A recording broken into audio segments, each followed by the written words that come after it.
পদ্মপুরস্থিত বিজেপির জেলা কার্যালয়ে ভারতীয় জনতা পার্টির কার্যকর্তাদের মধ্যে ব্যাপক উৎসাহ উদ্দীপনা পরিলক্ষিত হয়। 8ই ফেব্রুয়ারি শনিবার দুপুর আনুমানিক 1:30 নাগাদ এমনই দৃশ্য পরিলক্ষিত হয় উত্তর ত্রিপুরা জেলার জেলা সদর ধর্মনগর শহরের পদ্মপুরস্থিত ভারতীয় জনতা পার্টির জেলা কার্যালয়ে। উল্লেখ্য, দিল্লি বিধানসভা নির্বাচনে 27 বছর পর ভারতীয় জনতা পার্টি ক্ষমতায় এসেছে। দিল্লিতে বিধানসভা নির্বাচনে আম আদমি পার্টিকে হারিয়ে ভারতীয় জনতা পার্টি জয়লাভ করেছে।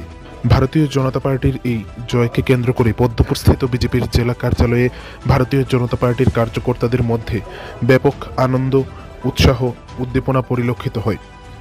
আনন্দে মেতে ওঠেন ভারতীয় জনতা পার্টির কার্যকর্তারা। এতে উপস্থিত ছিলেন বিজেপির উত্তর জেলার জেলা সভাপতি কাজল দাস মহোদয়, জেলা সহ সভাপতি জহর চক্রবর্তী, জেলা সম্পাদিকা গায়ত্রী ঘোষ, যুব মোর্চার জেলা সভাপতি জয়জিৎ শর্মা, যুব মোর্চার জেলা সম্পাদক বিশ্বরিক ভট্টাচার্য সহ ভারতীয় জনতা পার্টির অন্যান্য কার্যকর্তাগণ ও স্থানীয় নেতৃত্বগণ।